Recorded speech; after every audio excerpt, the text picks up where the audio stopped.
It is Henry Cejudo, the Olympic gold medalist, the two-division UFC champ. And normally, Henry, when we get together, we're talking about MMA. But this time, I want to change it up. I want to talk about NCAA wrestling, man, because I saw you in the building at the incredible finals in Philadelphia this past weekend.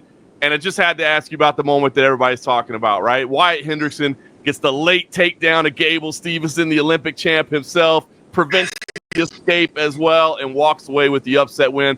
I was going nuts watching it on TV. You were in the building. It seemed like the atmosphere was electric. Just talk to me about what that moment was like. Man, not just that, but President Trump was there. He was in the house. A lot of politicians. Elon Musk was in the house. I mean, it was a sold out place. It was a last match. You figured, there's a big thing on versus Kyle Starachi going for his 5th national title, but I felt like it was appropriate. I felt like the way everything ended with Stevenson. A lot of people don't know this, and I could be wrong, but I believe they've wrestled before, and when they did wrestle, Gable Steveson actually majored him. He teched them. In other words, when you beat somebody, like it's funny because I can kind of relate a little bit to Wyatt a little bit, being knocked out by Demetrius Johnson and then coming back and beating him. And I think that's what makes that story that much better, is the fact that he came out with the American flag. Gable Steveson taunted him. He's like, hey, man, you don't have a right to be carrying that American flag. And the fact that Wyatt just stayed cool, stayed composed, and made Gable Steveson, like, there was a lot of mistakes that Gable made. I would love to break that fight. I'm going to probably break that wrestling match down, but there's a lot of mistakes that he ended up making. You also got to credit Wyatt, because he made Gable Steveson work. That first exchange, when Gable got to his leg, he dove through the legs into the funk roll, a stall position, and then he made him work early. And then I felt like Gable made mistakes, like with timing, going for takedowns and getting really close, like at the end of the first period, almost had that takedown. He should have took that risk a few seconds to maybe 5 seconds prior. But it was the night for Wyatt, what he was able to do. And by the time the third period came, he shot in, super extended, and like a heart of a lion, he was able to just walk himself in, pivot, knee slide that near leg, the trail the back one, and he continued. And then all of a sudden, he gets the takedown. And then Gable Steveson, he still had time to get up, ladies and gentlemen. And he brought him down again. I mean, you can tell by the expression of him, John, that he was holding for dear life. He was just like, no, I'm bringing you down. I need this victory. And boy, I mean, that has to be top 3. I know they're saying the biggest upset, and maybe in recent times, but not really. We got to go back to Dan Gable going for his 4th undefeated, losing. And then to me, number 2 would be Spencer Lee, man. When Spencer Lee got chest locked a couple years ago, fuck, that one hurt. Because he was a 4-timer. I mean, he was going for his 4th, lost in the semis to a guy that believed that he could beat him. And he kept saying it, and that's exactly what happened. Then I would put the Gable Steveson up there. And the reason why I don't put it at number 1 is because, it's the COVID, man. Like these guys are getting an extra year, so it kind of takes away a little bit from that fun. So even with Starachi, like, I get the 5th, but not everybody had that opportunity. So it was, I thought it was due justice. It's just the way it ended, John. Man, there's gonna be a movie based on this. Yeah, that's why I felt like a movie. That's exactly what it felt like, a movie ending, man. And you said it. Listen, a sitting president in the building for that as well. I mean, I know some people have their opinions on Trump, and that's fine. But to whatever you think of politics, to have a sitting president in the audience at the NCAA finals, I mean, how big do you think that is for the sport of college wrestling? Oh my God! Like, from what I've heard, that Trump was on the wrestling team at the Naval Academy. I didn't even know that. Is that true? Neither did I. Somebody, Mark Schultz, I'm going to quote it from him. Mark Schultz, 1984 Olympic gold medalist, also a UFC fighter. If you did not know that, John Morgan. Of course. You know I knew. You know what I'm talking about? That I knew. Absolutely. I call him Uncle Mark. He's the one that told me. So I think there's, obviously the MMA has really, man, I love my president. Jesus Christ, dude. two of the sports that I've been able to be the best in the world at, he goes to, he attends. President Trump, man, it elevates the sport to a whole nother level. You don't see President Trump going to these basketball games. You don't see him going to these NFL games. You know what I'm saying? Like these, you know, he comes to the combat sports, and Jesus Christ, man, I greatly appreciate that.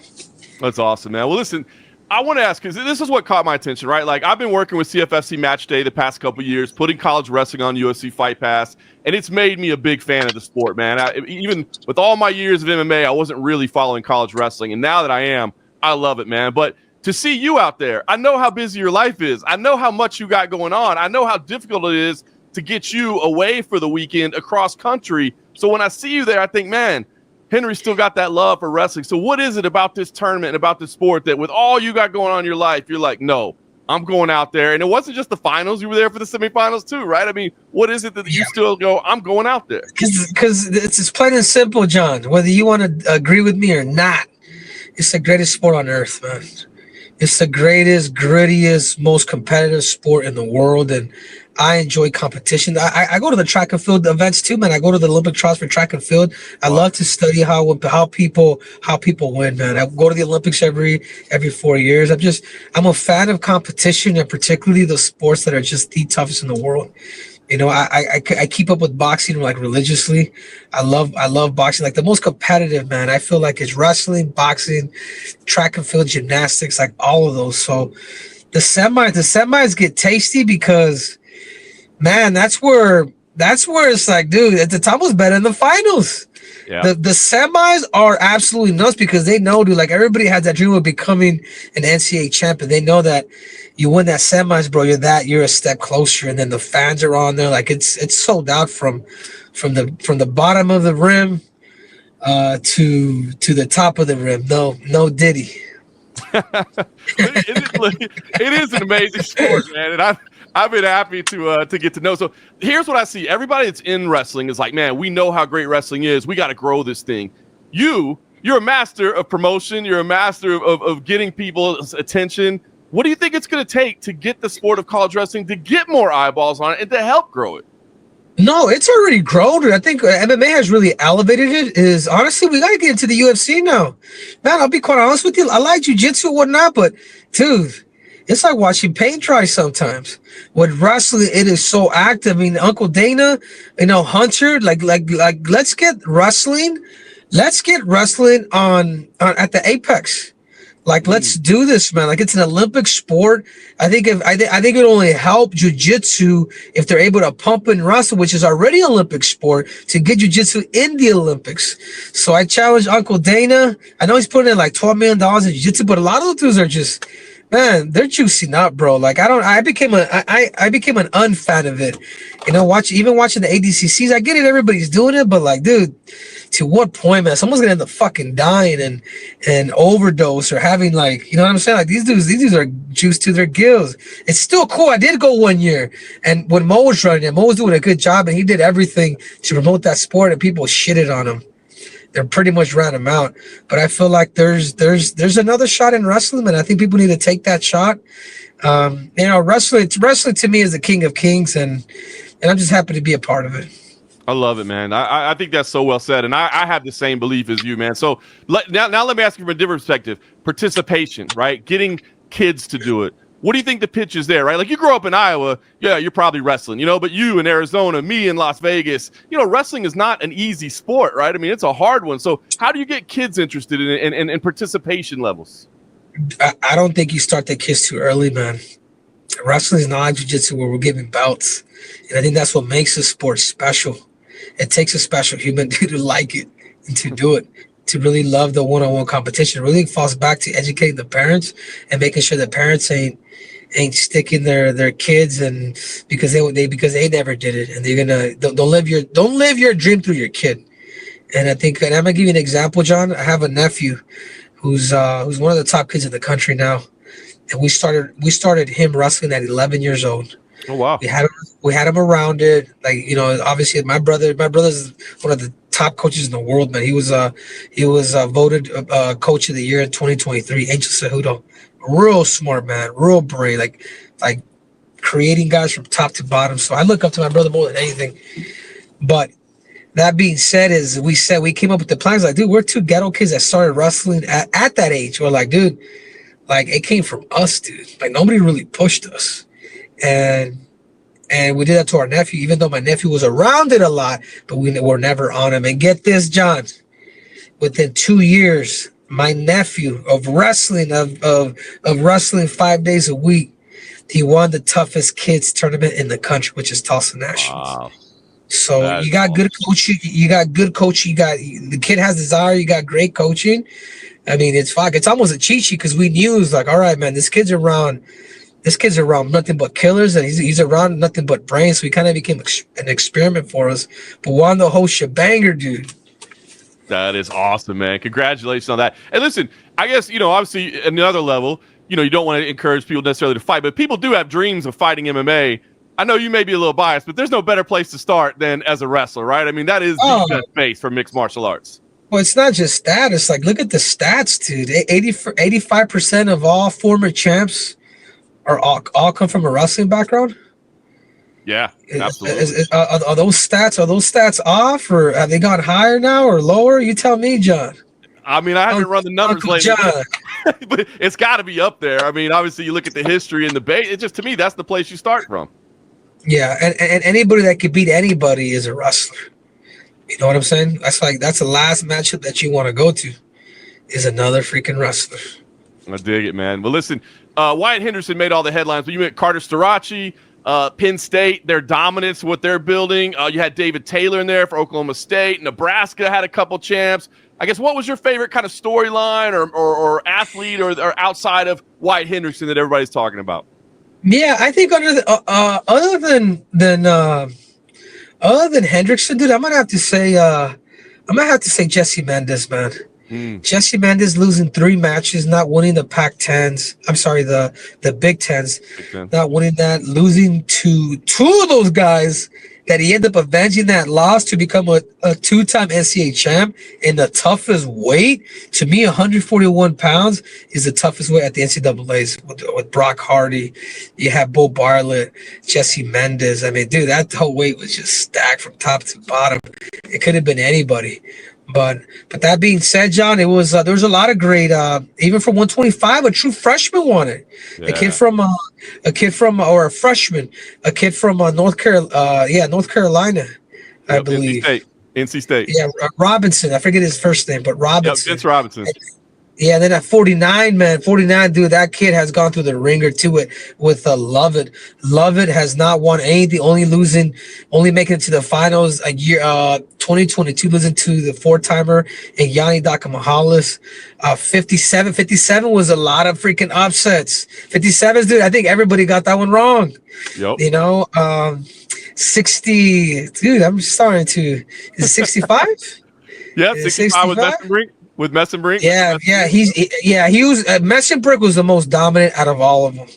So out of everybody at the NCAAs, Messenbrink just dominated everybody, dude. He's in a room where him and Kyle, they're gonna have to go at it to eventually make that Olympic team. It's gonna be those two, and I do believe that with time, Messenbrink is only getting better, man. His train is he's only building steam right now. And then so that's at 65. So then it's 74. 74 was Dean Hamady. Yeah, Dean Hamady. That's another one. Dean Hamady lost at the Pac-12s to Keegan O'Toole. Comes back, made the transition from Oklahoma State. from Wisconsin to Oklahoma State, and it paid off. And he left as a senior NCAA champ, which is great, man, because he'll never wrestle another college match ever again. And then 70, and then it's 85. Is that what it is? 84. 84. I'm used to the freestyle weight classes. Right. There's 84. Yeah, then 84 Starachi, obviously. Starachi did what he had to do, but I will say this, man, Starachi, he could have been a little more exciting. And I think that played a big role on him just being him being the first match rather than the last. Yeah. And then, so 85. So then it's 211. 97 Buchanan, Stephen Buchanan. Yeah, And that's right. That's right. Yeah. Buchanan, same thing. It worked out for him. He was able to to transition there under my coach Terry Brands, and he was able to finally become a national champion. Obviously, he beat AJ Ferrari as well in a very decisive way. Like, he controlled him. It was a close match, but he controlled him. And then heavyweight, man. Like, where else could we take this, man? I think there needs to be a Disney movie based out of this. The president's there. He was the underdog. He was going up against the reigning, defending NCAA champ and Olympic champ. To be able to do that in the last seconds in front of the president of the United States. Salute. That is awesome. Anyway, I thought you were hardcore. You just went through every weight class, man. That's incredible. So, listen, I know you're busy. A couple. You're welcome, John. You're welcome. Man. Hey, I got to ask you about Gable Steveson, though, right? The guy's got to go into mixed martial arts, right? I mean, the ceiling for him would be incredible. Do you want to see him compete, and where do you think he can take it? Sure, but I think this is the problem with Gable, and I truly mean this, man. I would probably tell him if I ever kind of get a chance to see him. I don't know if it was, and Kamaru talked about it. I don't know if there was like an arrogance going in there, like even like him chasing like Wyatt when Wyatt came out with the American flag, like, hey, that's only Olympic champ stuff. Like, I get all that. I get the showman stuff, so I appreciate that. But when you hear from a lot of people, it's like he almost thinks that, when you start thinking you're a little bit untouchable is when you're very reachable and very touchable. And the only reason why I bring that up is because he didn't make it in the WWE. He can do a backflip. He's a specimen. He didn't make it in the NFL either. You know what I'm saying? I would hate for him to now, the third time's a charm, and try to get to MMA a little too early. Because if he does that as an Olympic champ and all that, there's only been one to be able to become Olympic champ, and that's me, the Triple C. It's a different game. Take your freaking time. Like, if he wants to talk to Dana White right now, that is not the answer, man. That is not the answer, because these heavyweights without no shoes, cages involved, the sport does change. But if you do take your time and really humble yourself in that sense, we're like, all right, man, I gotta learn these. I would hate for Gable to go through that also with the UFC, because the UFC is not the WWE. It's not the NFL, man. You get these heavyweights that will knock you the fuck out. And I feel like that's one thing, that one area where I'll be like, hey, man, hey, bro, be cautious. Think about it. So I'm here, John. If these guys want to hear from me, he's not ready for the UFC. He's not. I saw him shadowbox a little bit. He's not, man. And I say this not as a hater, as a friend, man. Because the first time that I saw Gable Steveson compete live, it was the 2021 Olympic trials. And I remember going up to him. I'm like, I have never seen a heavyweight move like you. I have never seen a heavyweight look like you. I told him, you're going to win the Olympics, bro. You're going to win it. Because I saw what I had to see. Lateral movement, snap down, tenacious, on the legs, always firing to score, agile, the whole nine. But that's wrestling. If it didn't work out in the WWE, if it didn't work out in the NFL, what I'm saying to Gable Steveson, take your time. It's going to take you about a couple years, but before you even start doing the sport of mixed martial arts, because it should be no longer you being an MMA fighter. It's about being the best in the world. He's got to work on his striking. Start with boxing and just purely do boxing for 6 months, and then start to transition into the other arts. But he should not be leaving boxing, and he should do amateur boxing because he needs to get these hands ready. Man, that's honestly fair advice. You can't learn MMA at the UFC level, right? No matter how much of an incredible athlete you are, you cannot learn in the UFC. So, I mean, honestly, that's very, very good advice. No, and of course, man, and legends, Olympic champions, and Kevin Jackson told me this one time that really resonated with It resonates with me now, if I'm saying it right. Resonates. We got you. See, as much as I try to say I'm an American, you see that Mexican accent still gets me, But he said, legends take care of legends. Legends take care. And I told this to John Jones too. When he came down, I was like, listen, John, like our job, our duty, because we're the one percenters. I'm like, John, Whenever somebody goes down, I talked to Cormier when John came down to train with me. I sent him a message, hey, bro, like this has shit to do with you and him, dude. This has everything to do with that World Championship club.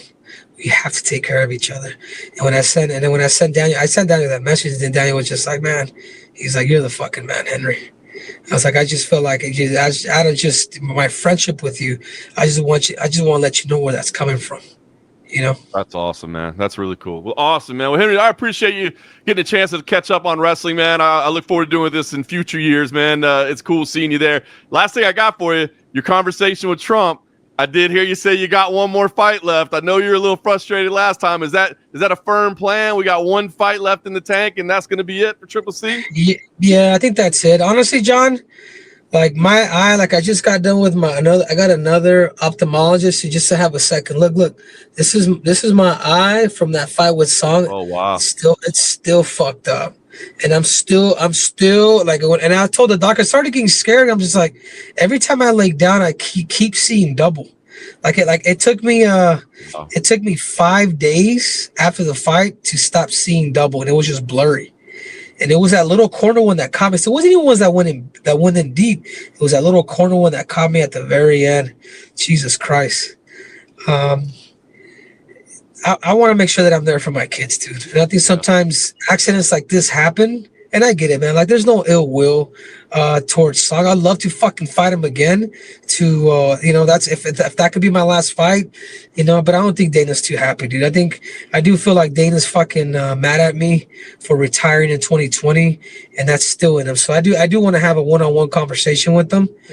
But yeah, John, I did tell the president. I've talked to my wife about it, and I've talked to a lot of people. Like, this is my last one, dude. I'm not gonna lose, and I'm not gonna lose a fucking limb and eye over some shit that I already have. Like, I just can't. It particularly is because the sport. When I'm talking about the sport, I'm talking about the state athletic commissions, the fucking referees, all these other guys that they've probably none of them have never fought before, really been fucking poked in the eye. Like, dude, this should no longer be warnings, man. Like, it's fucked up, dude. Okay, I'm gonna start poking people. Oh, give me a warning. All right, cool. I'm gonna start sticking them in the balls. Oh no, I get my warning. The rules are set in the back, John, and these people are not doing it. And I just find that just fucked up, dude. Well, it's crazy. I think we're talking about a month later, and to still visibly see that you're having issues. Look, John, show all my haters, dude. And then luckily I went with I got a second opinion with look, they gave me a hat today. It's Aurora Eye, because you start to get scared, bro. Like, you start to wonder if that's just gonna be with you like forever. And they say my vision will come back 100% another month, dude. But as long as it comes back, John, I'm fucking happy. Like, straight up. That's crazy, man. Well, listen, I appreciate the time. I'm glad to hear you're getting better. One more fight. It's Song Yadong. Is that the one it's got to be, or just? I'd like it. Yep. I would love it, dude. But I think I'm gonna try to get this decision reversed. Dude. We're getting some lawyers involved in it because there's a lot of protocols that nobody did. I told the referee that I'm seeing double. I told the referee that I'm seeing double. He's like, the doctor, and he's like, all right, take your time. Here's a wet towel, and then that fucking wet towel probably had some shit on it that maybe didn't allow me. So there's a lot of things, man. But I'll stop crying about it, John. I just want my fair shake, man. I just want my crack, dude. That's it. I love it. Well, listen, and man. Maybe my money back, but that's that one might be tough. But listen, man. We hopefully the eye heals up. We get to see you one more time. If nothing else, we got college wrestling season starting in 7 months, and we'll get to cheer that on together. Yeah, no, I appreciate it, John. And before I leave, I don't care what people say about you, John. It's Triple C and John Morgan over here. That's what's up.